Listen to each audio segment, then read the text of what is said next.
अस्सलामुअलैकुम students, welcome back to my YouTube channel.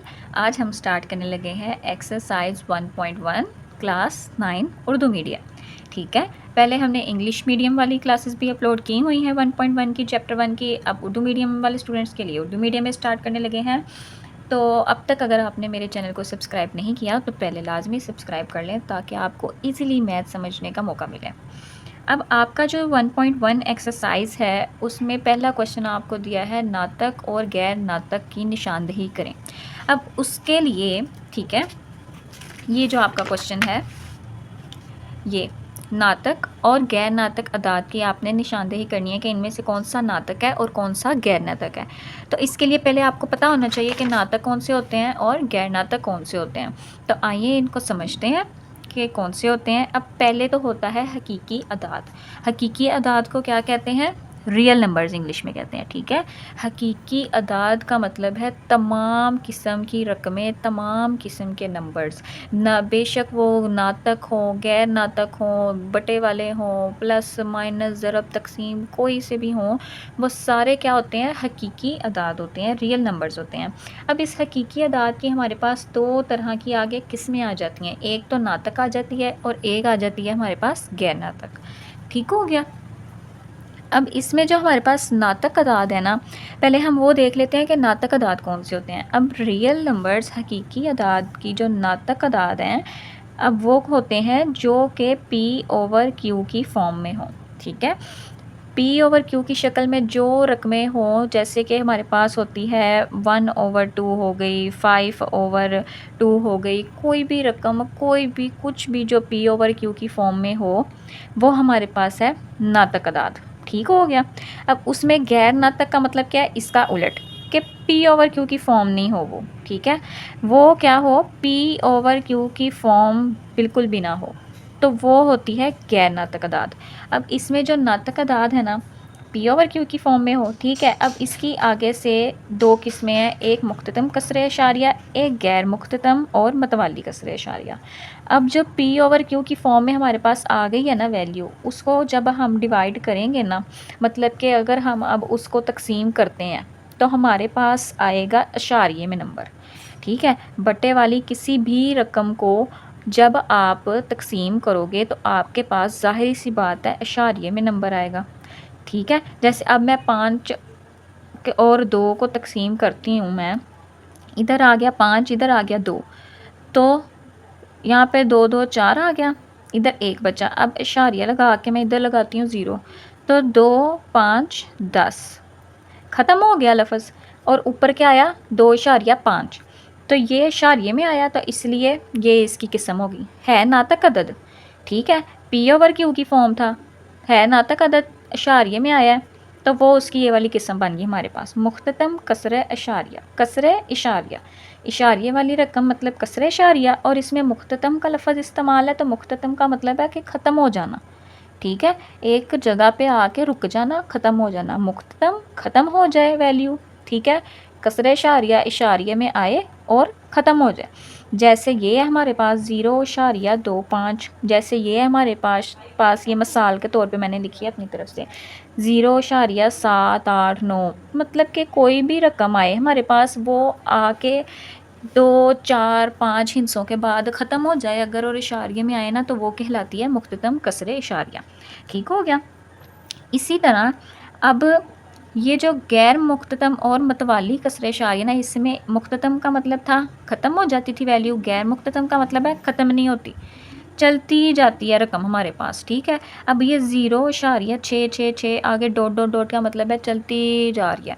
अब इसको हम ना 0.6 बार लिखते हैं, जो एक ही रकम चलती जाए ना उसको बार में लिख देते हैं। और इसी तरह आगे इसमें क्या है? गैर मुख्ततम एक हमें पता लग गया कि ये ख़त्म नहीं हो रही, चलती जा रही है। और मतवाली कसरे इशारिया, मतवाली का मतलब है रिपीट होना। ठीक है, एक ही तरीके से, एक ही पैटर्न से वो रिपीट हो रही हो, जिसमें जैसे कि 6 6 6 या 3 5 3 5 3 5 मतलब 35 35 35, इस तरह का कोई रकम हो हमारे पास, या हमारे पास हो 0 इशारिया कोई कह लें 3 3 3, इस तरह हो। एक ही तरीके से, एक ही पैटर्न से हमारे पास रकमें रिपीट हो रही हो ना, तो वो होती है मतवाली कसरे इशारिया। अब मतवाली कसरे इशारिया की भी दूसरी तरफ है गैर मतवाली कसरे इशारिया, ठीक है। एक तो नातक अदद का हमें पता लग गया कि वो पी ओवर क्यू की फॉर्म में नहीं होते। दूसरा उसकी एक किस्म है गैर मुख्ततम और गैर मतवाली कसरे इशारिया। गैर मुख्ततम का मतलब एक तो वो चलते रहते हैं, दूसरा गैर मतवाली का मतलब कि इशारिये के बाद गैर मतवाली कसरे इशारिया, इशारिये के बाद मतवाली का मतलब, गैर मतवाली का मतलब कि इशारिये के बाद वैल्यू जो है हमारे पास रकम है वो रिपीट नहीं होती, उसका कोई मुँह सिर ही नहीं है, उसका कोई है ही नहीं पैटर्न, कोई तरीका ही नहीं है। इसको अगर मैं करूँ ना, मतलब कि ये जो हमारे पास तरीके में एक पैटर्न में वैल्यू आती है ना, उसको मैं अगर बटे में भी लिखूँ ना, इसका मतलब ख़त्म करके, तो नीचे 1/00 मैं लगा सकती हूँ, वो भी एक जगह आके हो जाता है। लेकिन ये जो है ना, इसको हम नहीं कर सकते, ठीक है। इसका आगे कोई पैटर्न ही नहीं है, कोई तरीका नहीं है। इसको आप तकसीम करो, ठीक है। ऐसे आप इसको अंदर कोई वैल्यू लेके इधर इसको आप तकसीम करो, इसने चली जाना चली जाना चली जाना चली जाना, भावें को कापी का पेज ही तुसी मुका दो हैं, और कापी का तुहाडा पेज मुक जाऊगा, लेकिन ए रकमां चलदियां रहणगियां। तो वापस उर्दू पे आते हैं तो कि ये गैर मुख्ततम ख़त्म नहीं होती और गैर मतवाली मतलब कि कोई तरतीब नहीं है, तो वो है गैर नातक अदाद। सिंपल नातक अदाद, नातक अदाद वो जो पी ओवर क्यू की फॉर्म में हो, गैर नातक जो पी ओवर क्यू की फॉर्म में ना हो, ठीक है। नातक अदाद की दो किस्में, मुख्ततम कसरे इशारिया और गैर मुख्ततम और मतवाली कसरे इशारिया, ठीक है। इनके ऊपर अगर हम ना देखें, इनको खाली इनको अगर हम देखें तो ये भी नातक अदाद ही हैं और ये भी नातक अदाद ही हैं, ठीक है। आपको जो एक्सरसाइज में सवाल है, आपने उसका जो आंसर करना है ना, वो आपने ये नातक अदाद है या गैर नातक अदाद है, इस तरह देना है।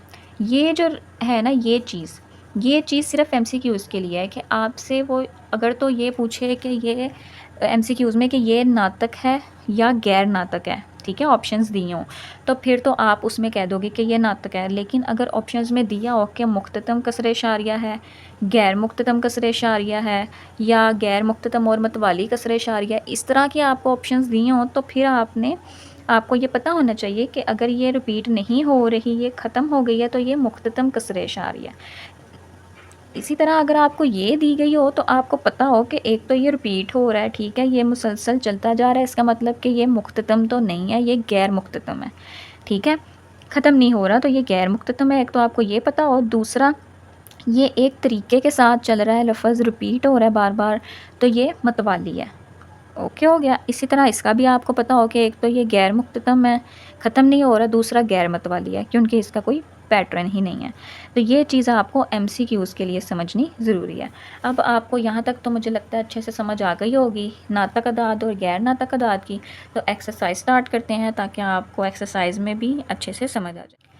ये आ गई जी हमारी मशक नंबर 1.1। दर्ज झेल में से, बल्कि ये 1.1 भी एक क्या है, नातक अदादी है, ठीक है। अच्छा, तो दर्ज झेल में से हर एक को नातक और गैर नातक अदाद के तौर पर शनाख्त करें। अब यहाँ पे हमारे पास क्या दिया गया है, 2.35 35 35। अब ये क्या है हमारे पास यहाँ पे, पहली चीज़ क्या नज़र आ रही है कि ये ख़त्म हो गया, ठीक है, कोई डॉट नहीं है, कुछ नहीं है, मुख्ततम है। दूसरा क्या नज़र आ रहा है हमारे पास, ये एक ही पैटर्न चल रहा है, 3-5 3-5 3-5, एक सीध में चल रहा है और ख़त्म हो गया है।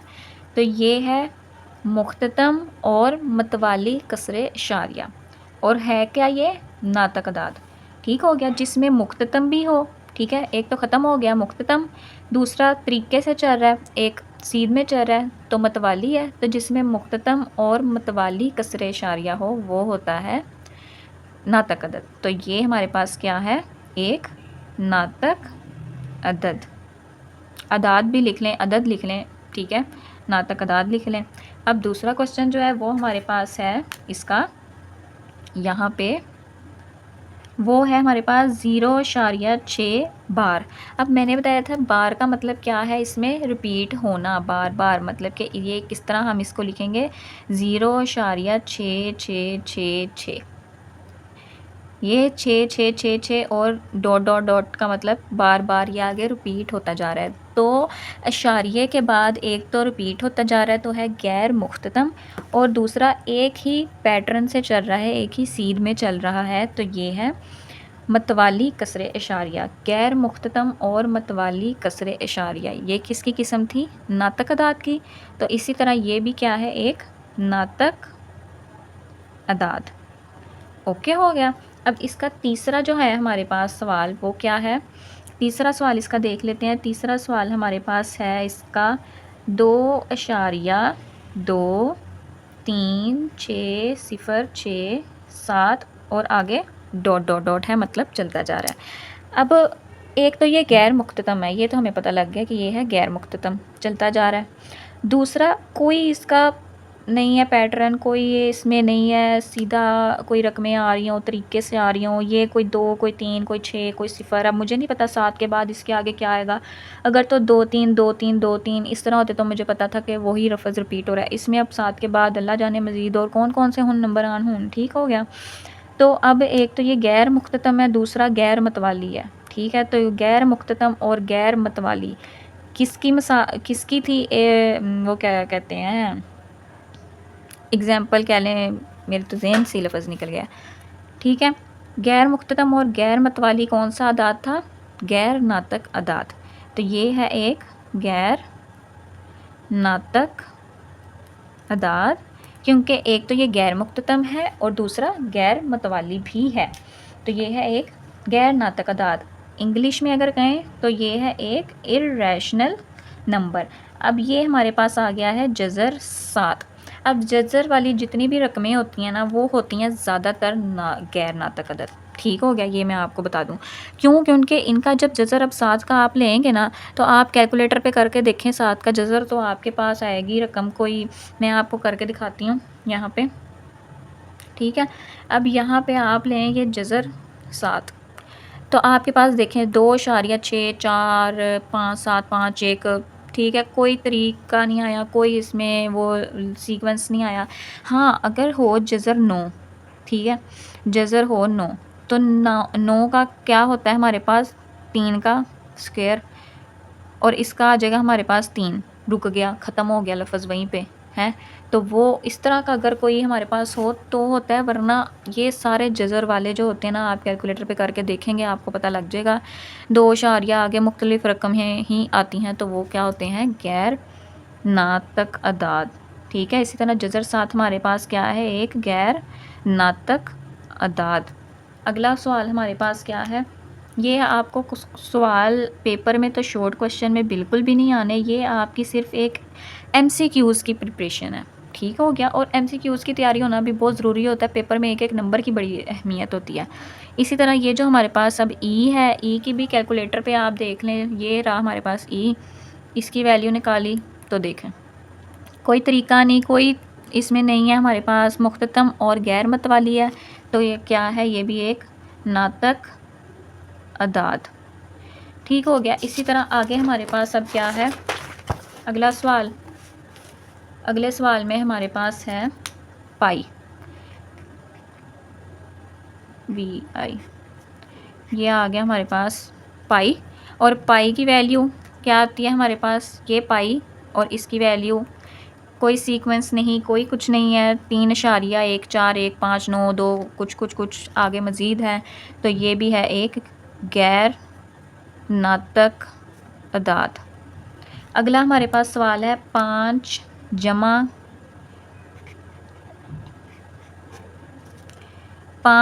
जमा जज़र 11। अब जज़र 11 अगर मैं लूँ, ठीक है, इधर मैं ले लेती हूँ जज़र 11, तो मेरे पास एक आया है गैर नातक अदद। अब इस गैर नातक अदद में बेशक मैं 5 जमा कर भी लूँ, तो मेरे पास वो क्या रहेगा? गैर नातक अदद ही रहेगा। ठीक है, अगर 8.31131 होता तो वो एक नातक अदद होता, लेकिन इसमें सारे लफ्ज़ मुख्तलिफ आ रहे हैं, तो ये एक गैर नातक अदद है। ठीक है, गैर नातक अदाद। अगला हमारे पास सवाल क्या है? 8वां सवाल है। इधर हमारे पास जज़र 3 जमा जज़र 13, जज़र 3 जमा जज़र 13। इधर 3 का जज़र आपको देख के ही पता लग रहा है, वैसे मैं बताया कि आपको पता होना चाहिए। जज़र 3 लिया, क्या आया? गैर नातक अदद आया, जमा जज़र 13 क्या आया? गैर नातक अदद आया हमारे पास। ठीक हो गया। तो ये है एक गैर नातक अदाद।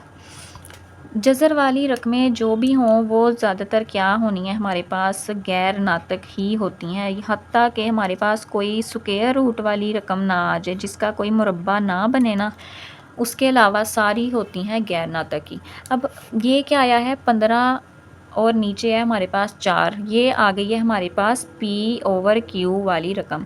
अब P/Q में जो आ जाए वैल्यू रकम हमारे पास, वो तो हमें वैसे ही पता है कि वो होती ही नातक अदद है। ठीक है ना?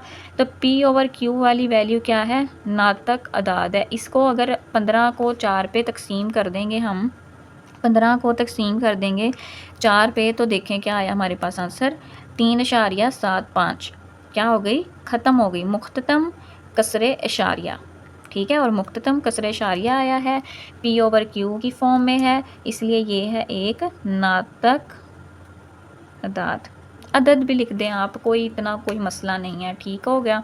उसके बाद अगला क्वेश्चन आखिरी हमारे पास इसका 5वां, वो हमारे पास है इधर 2 माइनस 2, 2 जमा जज़र 2।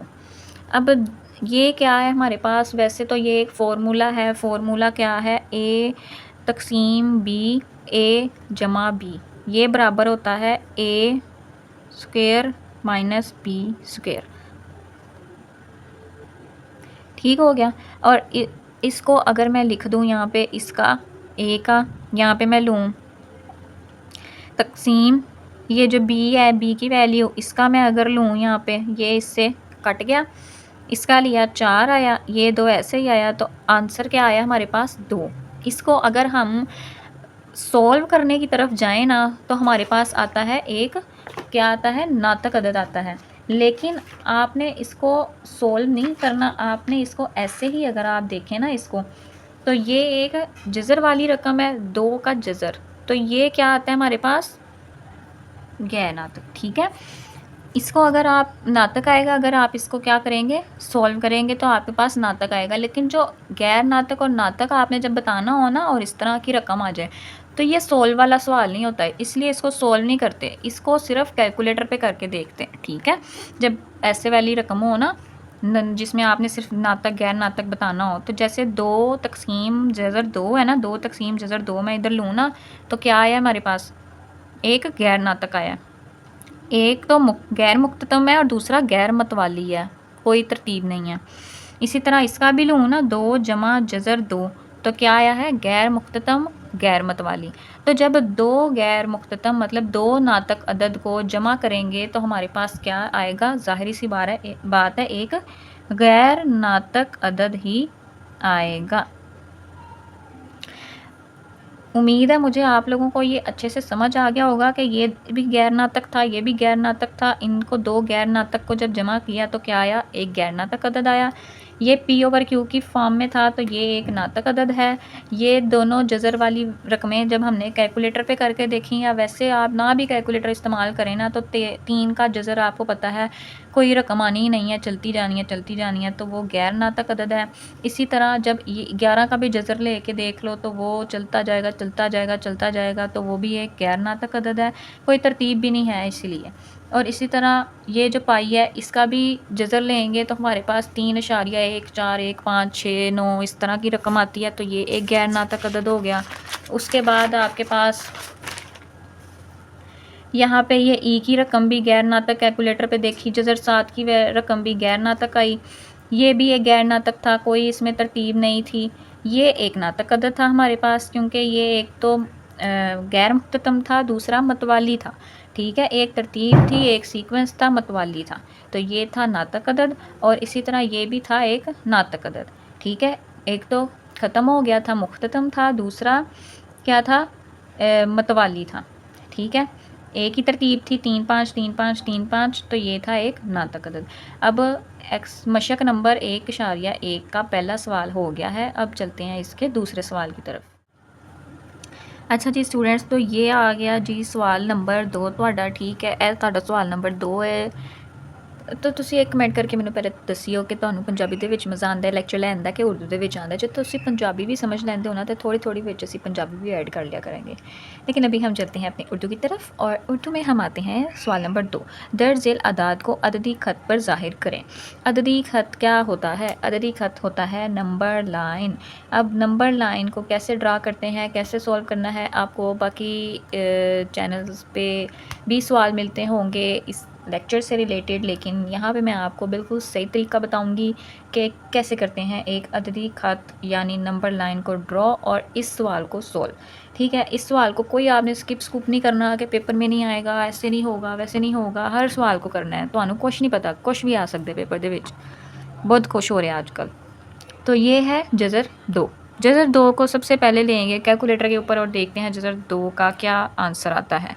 जज़र 2, जज़र 2 का आया 1.414213 और चलता जा रहा है। तो इसका क्या आया हमारे पास जज़र 2 का?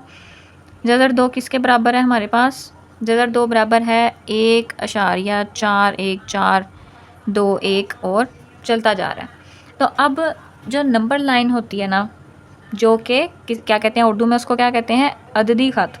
उसको किस तरह से हम बनाते हैं, उसको ड्रा कैसे करते हैं, पहले वो देख लेते हैं। एक सीधी लाइन जिसका सेंटर हमारे पास 0 हो और उसकी सीधी साइड, ठीक है, उसकी राइट साइड, उसकी सीधी तरफ की जो रकमें हैं वो होती हैं पॉजिटिव, ठीक है, और उसकी उल्टी साइड होती हैं नेगेटिव। और ये हो गई हमारे पास नंबर लाइन और ये बन गया हमारे पास एक अददी ख़त। ठीक है, अददी ख़त हमारे पास बन चुका है। इधर वाली साइड इसकी पॉजिटिव, इधर वाली है नेगेटिव। अब हम जज़र 2 का तो यहाँ पे नामो निशान नहीं है, तो जज़र 2 को यहाँ पे कैसे बनाएं? जज़र 2 को हम यहाँ पे ऐसे बनाते हैं कि पाइथागोरस थ्योरम लगाते हैं हम। ठीक है, पाइथागोरस थ्योरम में हम लेते हैं, जैसे उसका होता था बेस, हाइपोटेन्यूज और परपेंडिकुलर, इंग्लिश में कहते हैं फिसागोरस थ्योरम। उर्दू में इसको क्या कहते हैं? फिसागोरस थ्योरम। फिसागोरस थ्योरम हम यहाँ पे लगाएंगे। ठीक है, उसमें हम क्या करेंगे? फिसागोरस थ्योरम में एक हम ले लेंगे कायमत ज़ाविया मुसल्लस ले लेंगे। उसको इंग्लिश में क्या कहते हैं जी? उसको इंग्लिश में कहते हैं राइट एंगल ट्रायंगल। ठीक है, कायमत ज़ाविया मुसल्लस ले ली, उसकी एक साइड हमारे पास 1 है, उसकी वैल्यू दूसरी साइड की 1 है, इसकी हमें नहीं पता। तो फिसागोरस थ्योरम में जैसे होता है, जैसे ये ओ, ए और बी थी ना हमारे पास, तो ओ, ए और बी, इसकी भी पता है हमें, ओ और ए की, ओ और बी की भी पता है, लेकिन ए और बी की हमें नहीं पता कि क्या रकम है हमारे पास। तो यहाँ पे हम लिखते हैं कि यहाँ पे हमने लिखा ओ ए लिखा, इधर हमने ए या फिर इधर हमने लिखा ए बी लिखा, हमने इधर हमने लिखा ओ ए जमा ओ बी लिखा हमने, इधर इसकी 1 जमा 1 आ गया हमारे पास, और इधर हमारे पास आ गया ए बी, ऐसे ही आ गया हमारे पास, और इधर इनका स्क्वायर सबका होता है। ठीक है, ये होता है फिसागोरस थ्योरम, इनका सबका स्क्वायर होता है। और ये हमारे पास 1 और 1 इधर आ गया, इनका जब स्क्वायर है इसका भी स्क्वायर है, ये इसका स्क्वायर आ गया हमारे पास 2, इनको जमा किया तो हमारे पास क्या आ गया 2, और इधर ए और बी का स्क्वायर है इसका। ठीक है, इसका स्क्वायर रूट ख़त्म करने के लिए जब हमने इसका मुरब्बा ख़त्म करना है तो हमने जज़र लेना है। जज़र लेके इधर भी जज़र आ गया, ये इससे हो गया ख़त्म हो गया, कैंसिल हो गया, तो इधर ए बी का हमारे पास क्या आ गया? जज़र 2। मतलब कि यहाँ पे ए और बी का आ गया हमारे पास जज़र 2। तो इसी जो है हमारे पास कायमत और ज़ाविया मुसल्लस को हमने बनाना है अपने जज़र वाले सवाल में। इस सवाल में इससे हमें क्या फिसागोरस थ्योरम से पता चला है कि जो जज़र वाला सवाल है ना, वो होता है कायमत ज़ाविया मुसल्लस से सोल्व। ठीक है, हमने फिसागोरस थ्योरम लगाया तो फिर जाके हमारा यहाँ पे आया है ये जज़र 2। तो यहाँ पे ये जो हमारे पास अब बनी है ना, ये कायमत ज़ाविया मुसल्लस मीन्स के राइट एंगल ट्रायंगल, इसको हमने बनाना है इधर अपने इस सवाल में। इधर हम इसको कैसे बनाएंगे?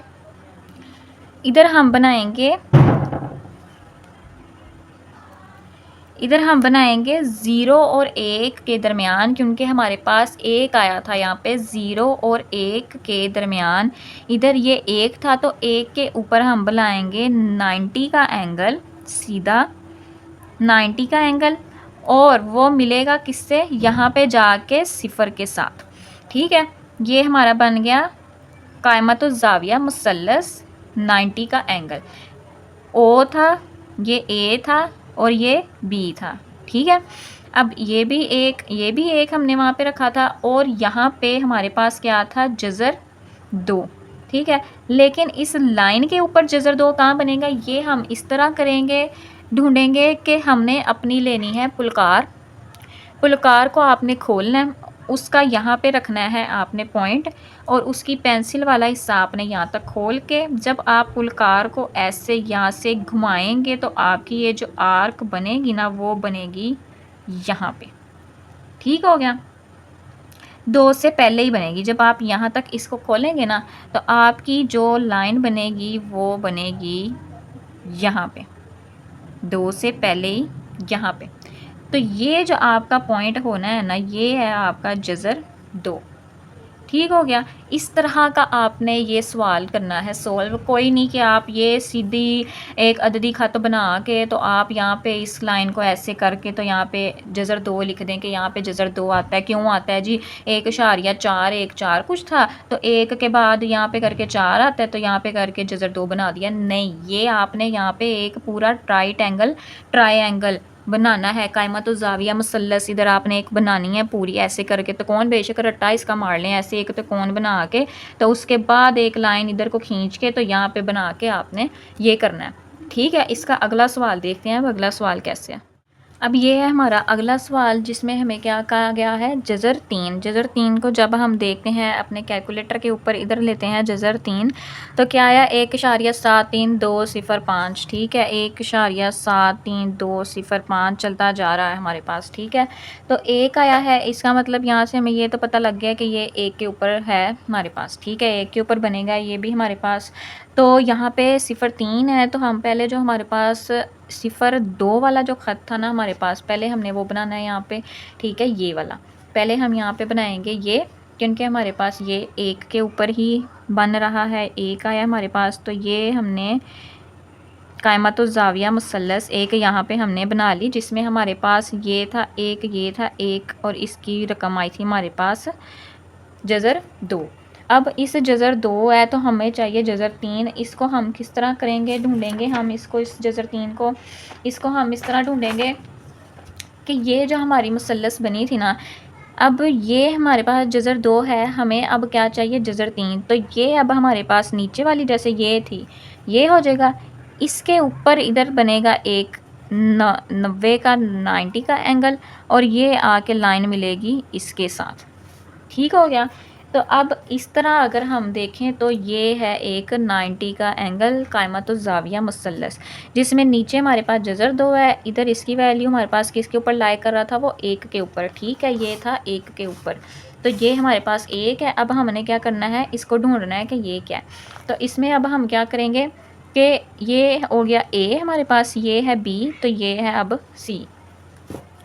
हमारे पास A और C की नहीं है हमारे पास रकम, A और C का स्क्वायर। ठीक है, A और B का स्क्वायर जमा इधर A B और ये B और C का स्क्वायर। अब इधर A और C ऐसे ही आ जाएगा इसका मरब्बा। यहाँ पे A और B का क्या है, जज़र 2, जज़र 2 स्क्वायर जमा B और C में है 1 स्क्वायर। AC इसका ये इससे ख़त्म हो जाएगा, तो क्या बचा पीछे, 2 जमा 1, 2 जमा 1 कितना हुआ, 3, और इधर है AC और इसका ये स्क्वायर। अब ये AC का इसका ये ख़त्म करने के लिए क्या लेंगे, दोनों तरफ जज़र लेंगे। इधर भी आया जज़र और ये 3 के ऊपर भी आया जज़र, ये ख़त्म इससे, तो AC का हमारे पास आ गया जज़र 3। मतलब कि ये बिल्कुल सही है जो हमने यहाँ पे ये बनाया है। अगर हम ये ना बनाते, ठीक है, इधर हमने क्या लेना था, 1, इधर हमने लेना था 1। ठीक है। तो इसको जब हमने करना था तो हमारे पास जज़र 2 ही आना था, लेकिन हमें क्या चाहिए था, जज़र 3, जिसके लिए हमारे पास पहले होना चाहिए था जज़र 2 वाला एक कायमतुज़ ज़ाविया मुसल्लस। ये हमारे पास था, इसीलिए अब हमने इसको जब सॉल्व किया तो हमारे पास आया एक जज़र 3। ठीक है। अगर हमारे पास जज़र 2 वाला मुसल्लस ना होता तो हमारे पास एक और एक को हमने जब दोबारा करना था तो हमारे पास जज़र 2 ही आना था।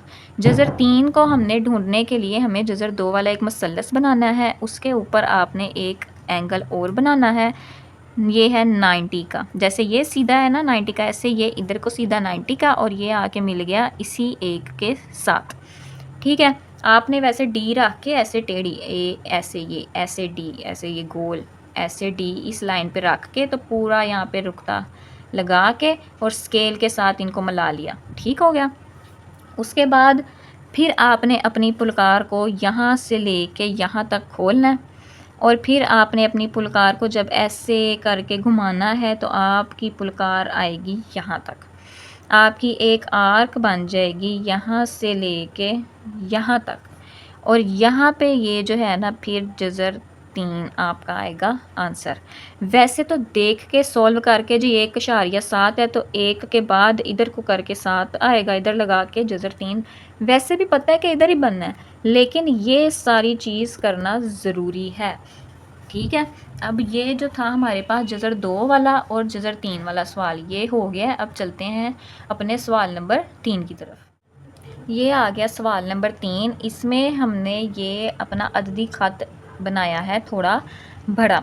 ठीक है। क्यों बनाया है, इसमें सवाल हमारे पास है 4 मुकम्मल 1/3। 4 जो यहाँ पे लिखते हैं ना, इसका मतलब है कि ये मुकम्मल हो गया, ये है मुकम्मल, और 1/3 बचा था हमारे पास। ठीक है, ठीक हो गया। अब 4 मुकम्मल, ये जो यहाँ पे आपके पास रकम है ना, उसका मतलब है कि आपने अददी ख़त जो अपना बनाना है ना वो उसके बाद से शुरू होगा। 4 का मतलब 4 के बाद, यहाँ पे 4 है, इसका मतलब 4 और 5 के दरमियान बनेगा। ठीक है, ये हमें लग गया पता। अब इस 3 का मतलब है कि 4 के बाद वाला जो है हिस्सा वो 3 हिस्सों में तकसीम होगा। इस लाइन को मैं करूँगी अब 1 2 और ये 3।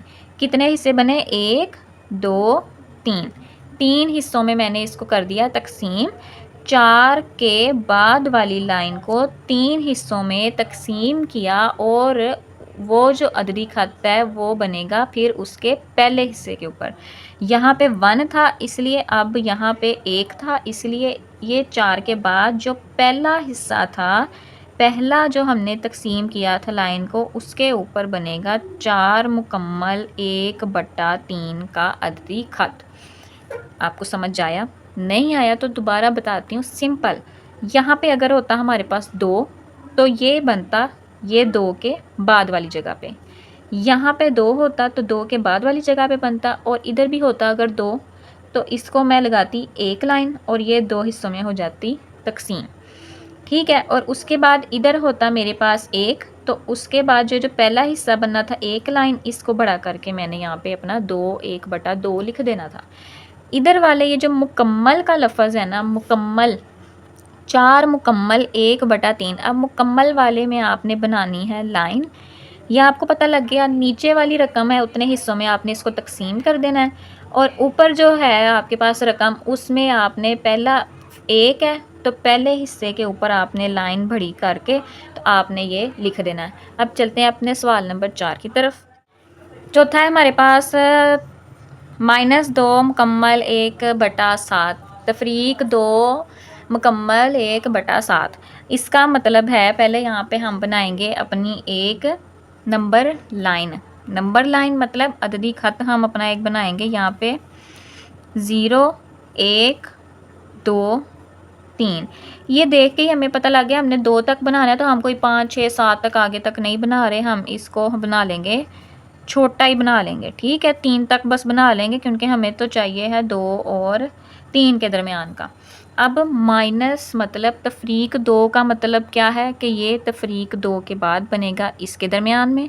7 का मतलब है कितने हिस्सों पे अब मैं इस लाइन को करूँगी इसको मैं तकसीम करूँगी कितने हिस्सों में, 7 हिस्सों में। 7 हिस्सों में तकसीम करने के लिए इधर लगाऊँगी मैं 6 लाइनें। 1 2 3 4 5 6, 6 लाइनें लगाई तो कितने हिस्से बने, 1 2 3 4 5 6 7। 7 हिस्सों में मैंने इसको कर दिया तकसीम। अब ख़त जो बनना है अददी ख़त, वो इसके पहले हिस्से पे बनना है। तो माइनस तफरीक 2 के बाद जो पहला हिस्सा है ना, तफरीक 2 के बाद जो पहला हिस्सा है, यहाँ पे हमारा बन गया है ये अददी ख़त। -2 तफरीक 2 के बाद बनाना है। 7 हिस्सों में लाइन को तकसीम किया और उसके पहले हिस्से के ऊपर हमने अपना अददी ख़त बनाया। अब करते हैं इसका अगला सवाल। ये आ गया हमारे पास 5/8। 5/8 का हमें कैसे पता लगेगा कि हमने इसको कहाँ तक बनाना है। 5/8 को पहले हम अपना अददी ख़त बना लेते हैं। ठीक है, ये हमने बना लिया अपना अददी ख़त। 3 तक बना लें आप, ज़्यादातर 3 तक बनाया करें। अददी ख़त बना लिया।